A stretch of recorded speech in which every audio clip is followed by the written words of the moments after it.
Welcome out to another episode of It's All Been Checked Before. This week, the face of the enemy. The face of the enemy. That's not us.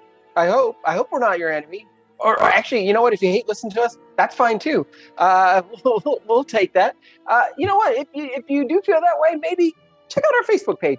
It's All Been Checked Before, and you'll have so much fun that maybe you'll change your mind about how you feel about us. And you'll have a lot of fun, and you get to know more about us. If you obviously like Trek, if your whole thing can't just be hating us. I mean, we are not the face of the enemy, but this is the face of the enemy on It's All Been Trek Before. Welcome out to another episode of It's All Been Trek Before. Your regular hosts are here. This is Steven. And Keith. Jimmy-Jerome. We're here to talk about Face the Enemy, but before we do that, Keith's going to talk for a minute about Aquiel, which we did 2 weeks ago, and he missed. Keith, thoughts on Aquiel? I guess I understood why they were doing it and what they were going for. It was interesting seeing Geordi in that sort of role. I think they kind of needed to hand him something, kind of like a Riker type, what you would typically see him in. It was almost like Riker was there to pass the torch to him and say, here you go. You get one of these kinds of episodes finally. They were skirting that edge of being creepy. And I realized it seemed like they kept kind of sneaking up to that thing of like, well, is this going to be another one of those the Dr. What's her name in the holodeck things or not? But no. But I think we talked about even when they tried to have Geordi do the right thing, it still looked... It was old Geordi. It wasn't new Geordi. No. I don't know. Yeah, I think it came off a little awkward, but I think some of it was stilted. I think some of it was a problem with the way that this TNG works in general, the tone of it, typically. And, of course, the time period. I don't know. I don't want to get into the whole can of worms of it, of course, but it's just like, back then they couldn't even really do the interracial thing very well. So they had to very carefully. Oh, yeah. But That's a good point. Yeah.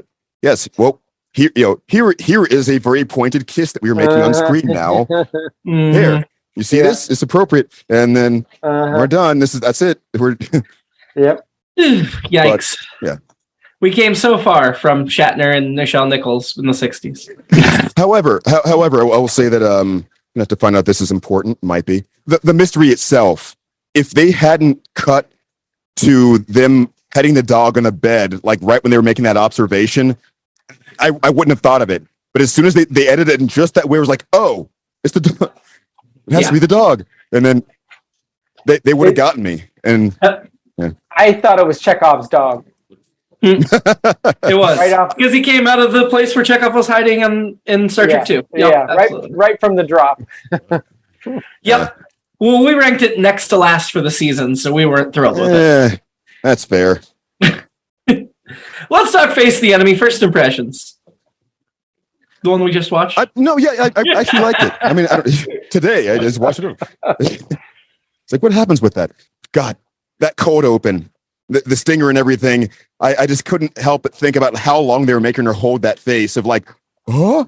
And then they were just, like a good 3 to 4 seconds, which is like an eternity if you have to do something like that. Yeah. Just like, I guess we would probably do the same, but yeah, I had the same reaction. Like that was we knew some reveal was coming.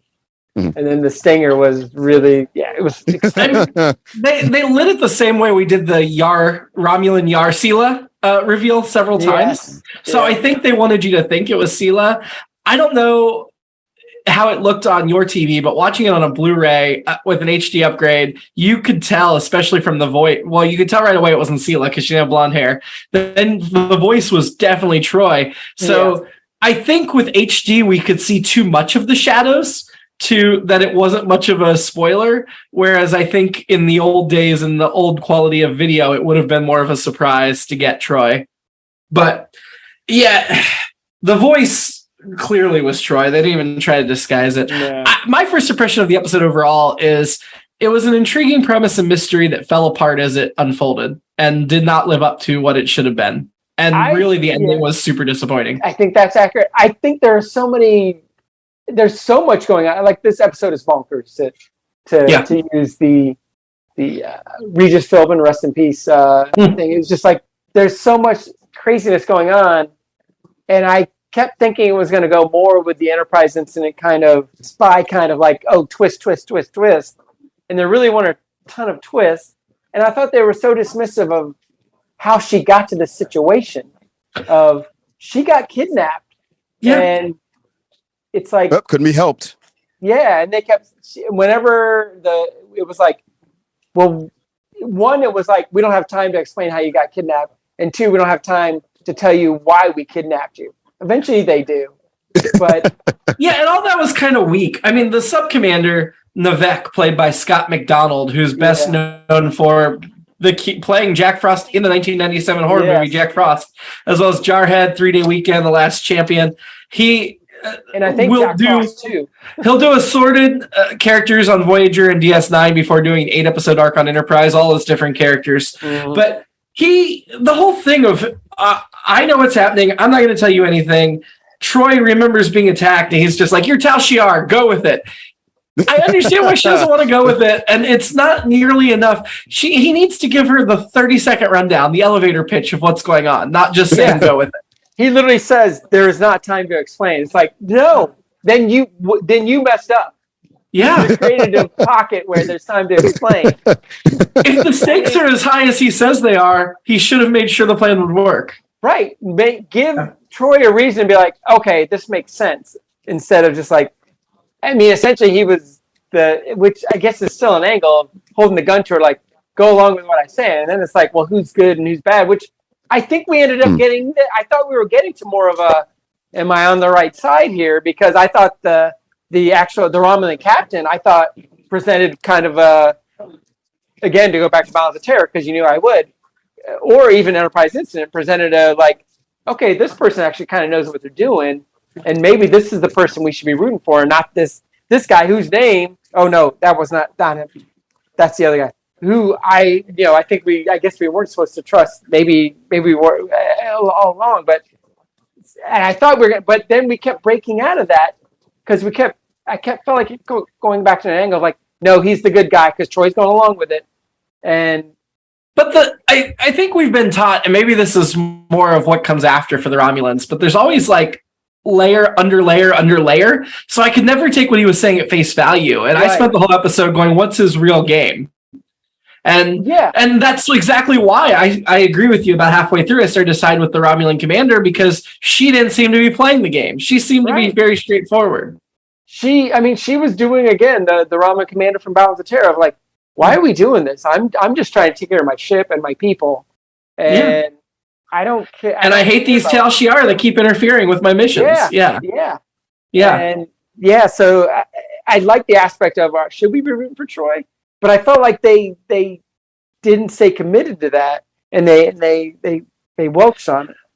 I think we should be rooting for Troy, but I wasn't sure we should be rooting for Commander Navek, and if his plot with Troy was appropriate. Yeah, that's exactly. Early on, Commander Navek's like, you can tell if I'm lying. Am I lying? And Troy's like, no. And I'm like, can't you really tell? Because Romulans and Vulcans can have like mental shields. They can kind of, and it takes a long time to get through those barriers. So I thought that was way too simplistic of the situation. Would it be in his best interest to be open so that she knows that she knows that he's not lying? Like, shields down. Not necessarily. It would be in his best. If he's trying to trick her, it would be in his best interest to appear he's being open, but not really being open.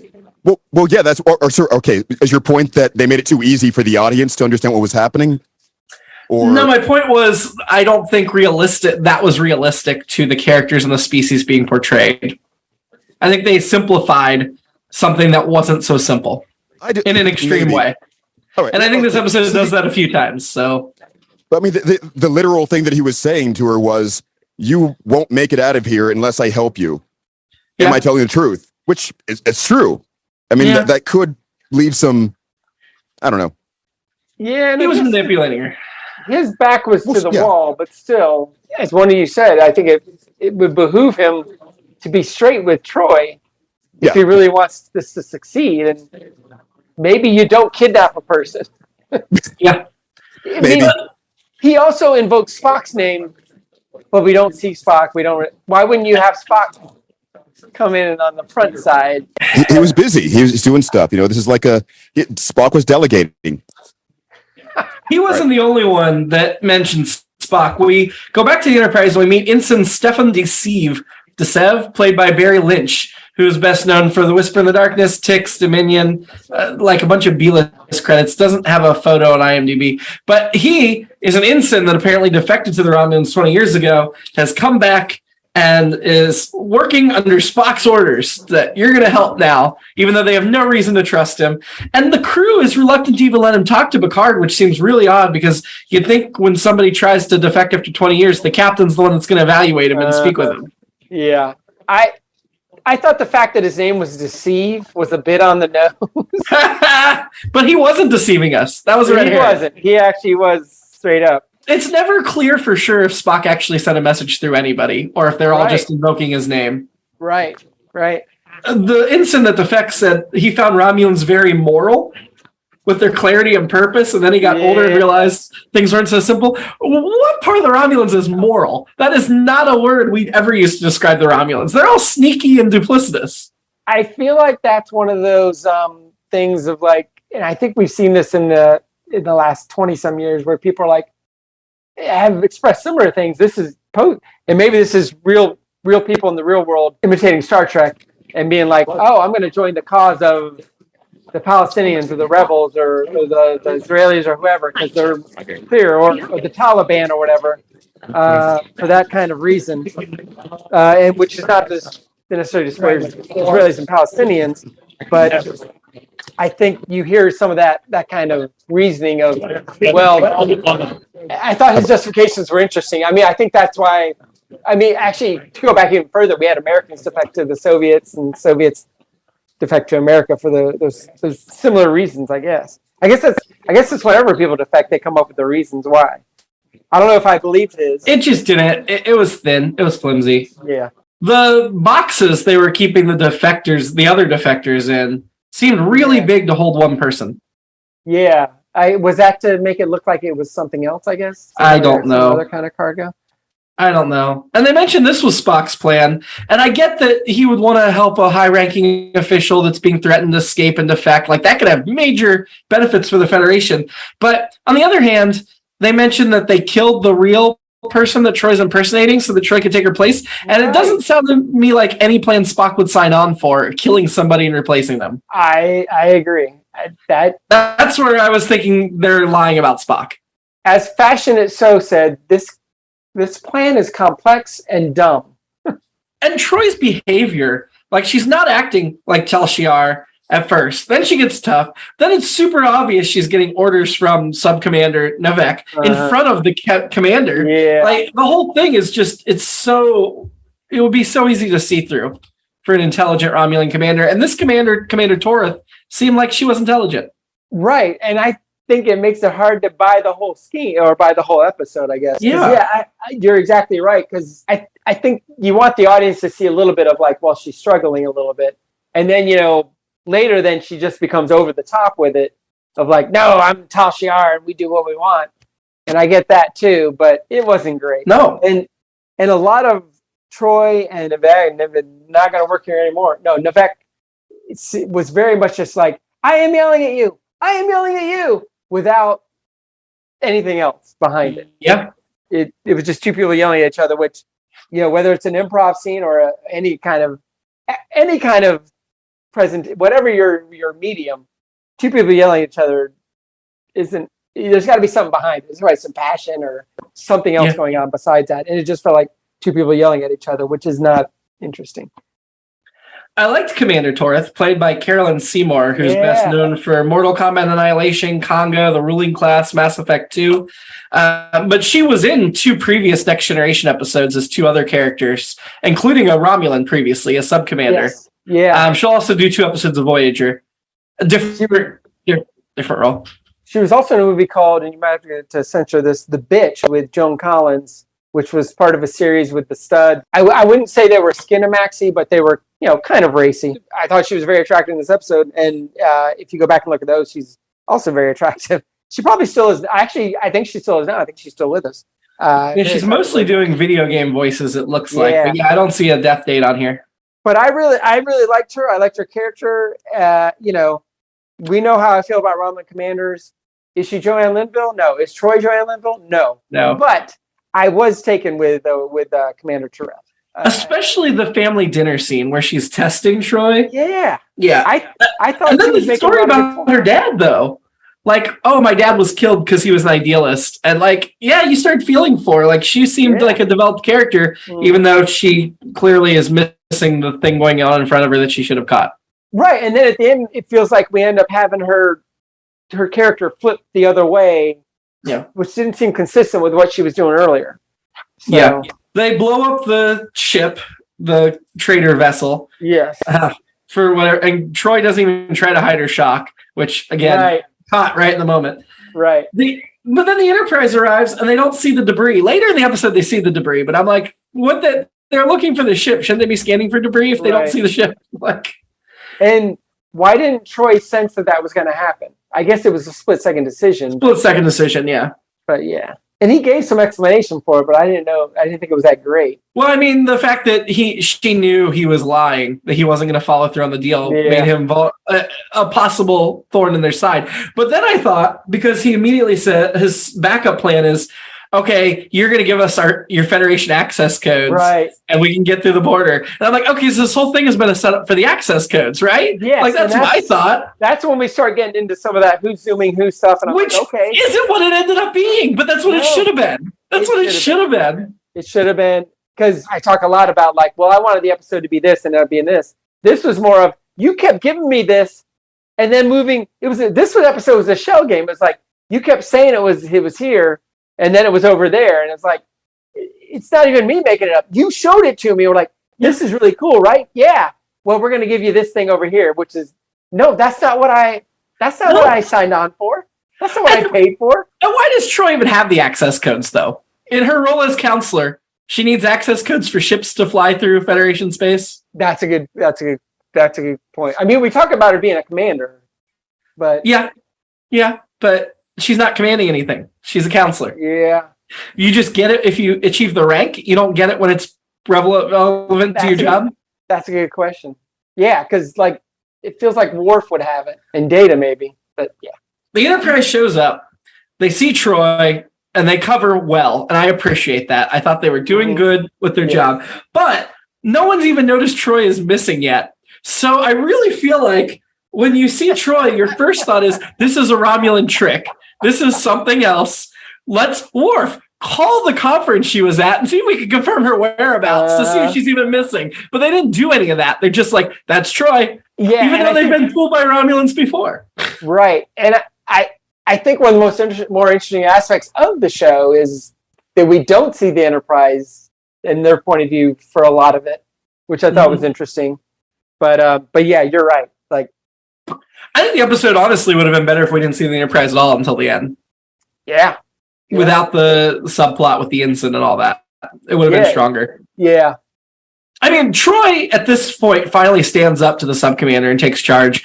And I do think Marina Sirtis did a really good job with this episode. And story problems and plot problems aside, I thought she did a decent job acting. And some of the stupid things she did, like show shock on the bridge, is probably in the writing. It's probably the way that character, like, I don't think that was her fault. So I appreciated Marina Sirtis finally getting, I wish they give Gates McFadden a script this decent. Yes, or an opportunity to act this decent. Yeah, because I feel like there was, when you compare it to a lot of the Crusher episodes or a lot of the other Troy episodes, I still like this one more, even with all the craziness we're talking about, because I at least like that there's a lot to sink your teeth into, even if you end up not liking it. Yeah. Troy stepping up and taking command of the Warbird, that was cool. Mm-hmm. I was excited about that. And while we're there, the new Bird of Prey is growing on me. I will never like it more than the original Bird of Prey, but it is growing on me. To me, this is the Bird of Prey. I'm sorry. Yeah. I saw this so many times before. Yeah. I saw the original, and I had the toy, and this is my Bird of Prey. I now it's growing on me. I'm starting to like it. I will say that I think I was too distracted by how well Marina Sirtis was doing in the episode to really worry about just a lot of the plot holes. I mean, I liked the way the intrigue was flowing. And I know that the setup at the beginning was contrived. The whole, there's no time to explain. But I kind of like the ride of it. Here's your improv exercise. Just go do this. I was like, oh, well, all right. And as an acting exercise, yes, but all the twists ended up not being twists, and that's where it fell apart. When Troy beams the people from the cargo containers, first of all, I don't know why she didn't just beam the whole container, but why'd she beam them to the bridge? Right. No reason for that. Was it just so? What was it even really right her away? that did it though? Because I mean, the other guy fired the shot essentially. I think maybe they'd arranged it ahead of time to do something, but yeah, you're right. It wouldn't have been Troy. It would have been Nevek or one of his people. But anyway, why beam him to the bridge? That makes no sense. So that the people who are communicating can see immediately what's going on. You would need to like, here, Picard, look, this is exactly what we're doing. So they're on the same page. I feel like that's more questions than, I don't know. All right. But I guess, yeah, it explains why the disruptor beam didn't hurt them right away. The sub-commander dies and Troy is rescued. Another problem I have is Commander Torith was so ready to destroy the Enterprise, right? And felt very confident her ship could do it. Mm-hmm. Troy disappears, so now the commander knows immediately she's been tricked. Troy with Starfleet, like, there's something not right here. And she never uncloaks and fights the Enterprise. She just goes away. Right. I know they're out of running time, but this is where you needed to get rid of the Ensign subplot so you could have a satisfying conclusion. I agree. This episode was directed by Gabrielle Beaumont. This is her next to last episode she's directed of 7. So this is her 6th. She'll be back to direct Lower Decks in the final season. And then an episode of DS9 and an episode of Voyager. The episode was written by, story by Renee Echevarria, one of the regulars, and teleplay by Naren Shenkar, who had previously written First Duty. That was the Robert Duncan McNeil episode with Wesley Crusher. And then he was hired as a story editor for the final season, so he'll be around a bit. But I don't know, this episode doesn't feel like those episodes, so I guess he's a decent writer if he has some variety in what he's delivering. The Troy, when she's rescued in sickbay at the end, they went for the no makeup look, which is ridiculous, but that's the way they used to do it. She's not wearing any makeup, except she's clearly wearing makeup. Yeah, and Fashion It So, as I mentioned, I read Fashion It So, the TNG fashion blog, but also kind of a rewatch blog on Tumblr. They mentioned that they didn't realize that part of the restoration procedure was to restore her beautiful curls. To her hair. That kind of occurred to me, but I wasn't sure how plausible that would be. Like, what? I get it because that Romulan haircut is so severe, and I actually wrote the treason by Deceivus is committing to that terrible haircut. That's the thing. Like, once he sees Troy at the end and her hair's fixed, he's probably like, okay, I need to do something about this. Because why does he keep that haircut the whole episode? Go see Mr. Mott. He'll fix you. Speaking of, while we're on fashion, the Romulan dress code is, like this episode, complex and arbitrary. Like, they always have the big shoulder pads and the big empty sleeves, but it seemed even more pronounced in this episode. Yeah, and like the whole purse to carry your pistol in. And that seemed weird. And I wrote, are they wearing bed comforters? Because that's what it looked like. And the Fashion It So people said, are they wearing quilts? And they're like, if you move it all, it gets wrinkled. But speaking of even worse fashion, was Deceive Us when he was on the Enterprise. So Riker's like, get out of that uniform.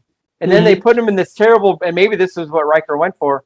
They put him in this terrible brown onesie. Yeah. It was ill-fitting. And I was like, and I don't know if the actor had man boobs or the outfit gave them to him, but Fashion It So had the same comment, like, this is full-on man boobs we're seeing here, and that's not nice to the actor or the character. And so, yeah, I mean, Riker was obviously mad. Maybe he's the bad guy in the episode for putting him in that. The mercenary captain looked cool, but he was on the screen so briefly. Yeah. In fact, I forgot about him until I was reviewing on Fashion It So, and I was like, oh yeah, I forgot about that guy.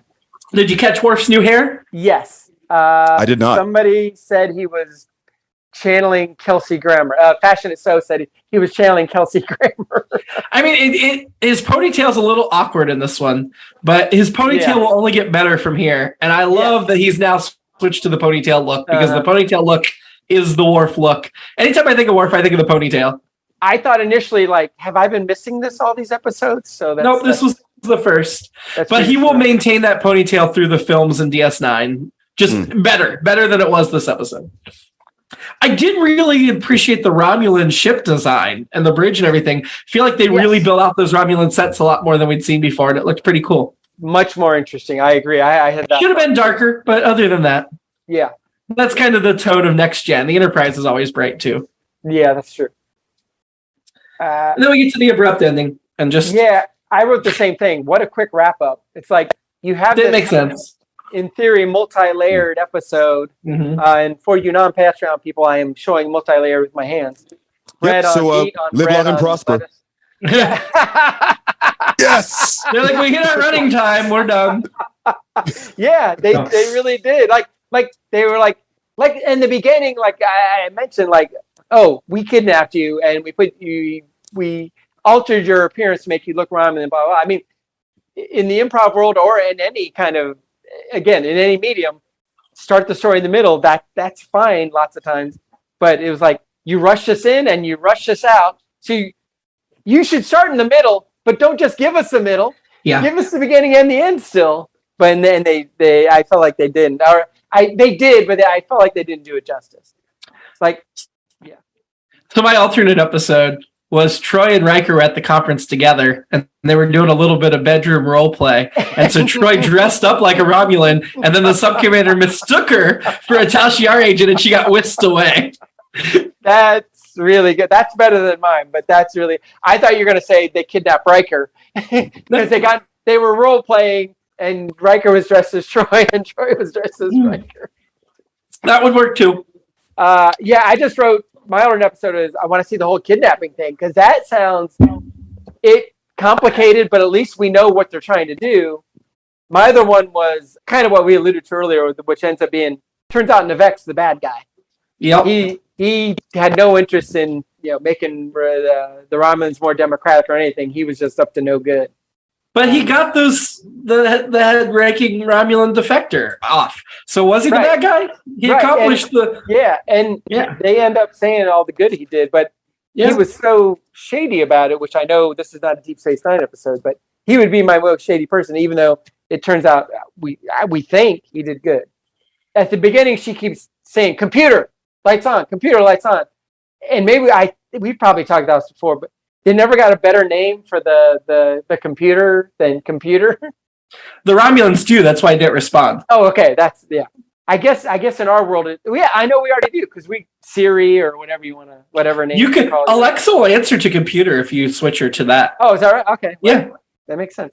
Navek says to her, "You should not question me again." I think while he's holding a knife, which I thought was like, yeah, we get it, but he drove the point home for emphasis. I like the cup holders at the dinner. I thought those were interesting and weird enough. Yeah, the triangle cups, yeah. Yeah, like I wouldn't mind having those. And I enjoyed that whole conversation there. I thought that was pretty good. And eventually ended up getting a little bit over the top, but I thought for background and adding layers, I really liked that.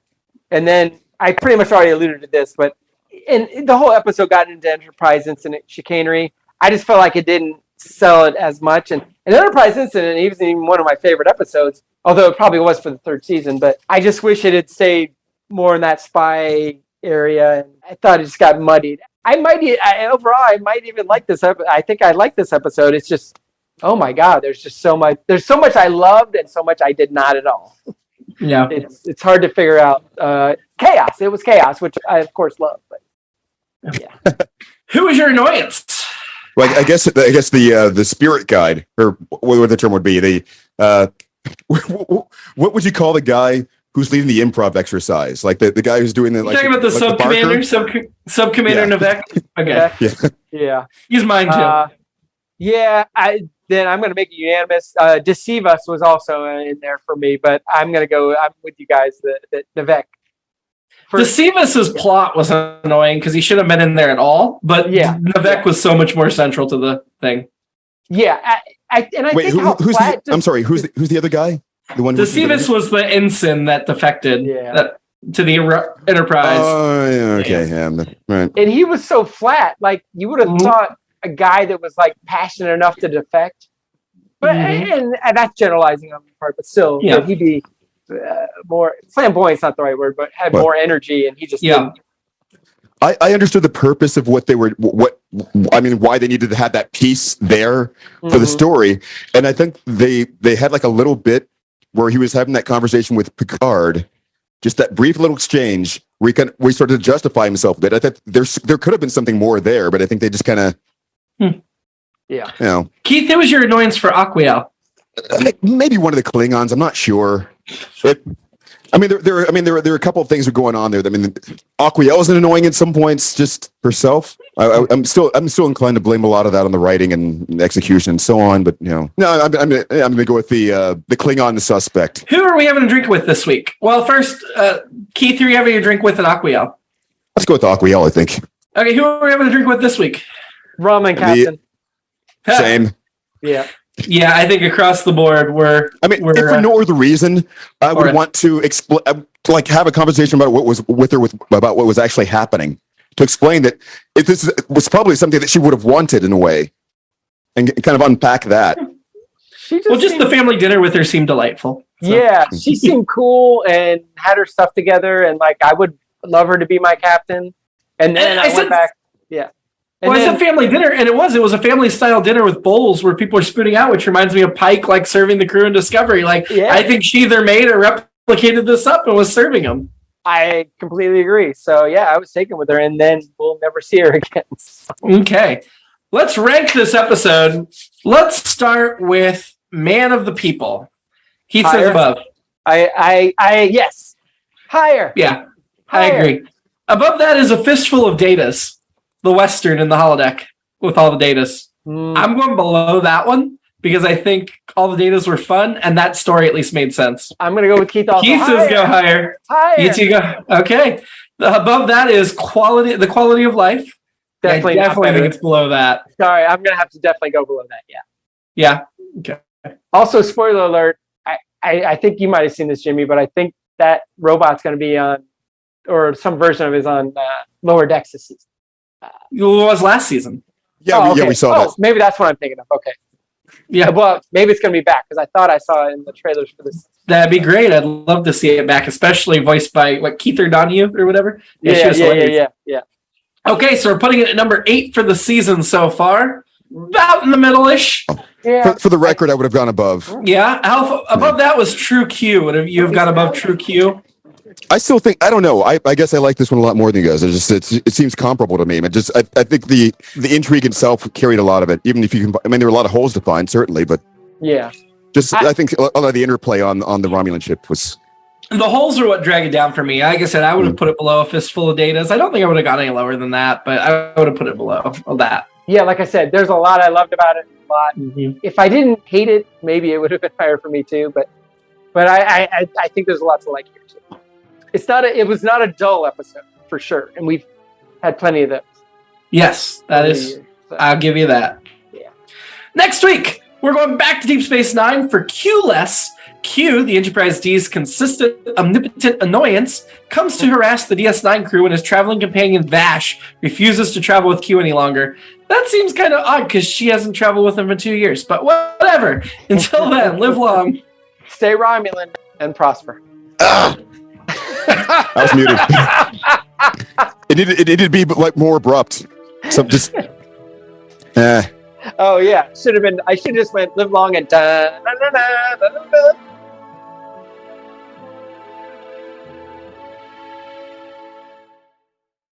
It's All Been Done presents Who's Got the Time?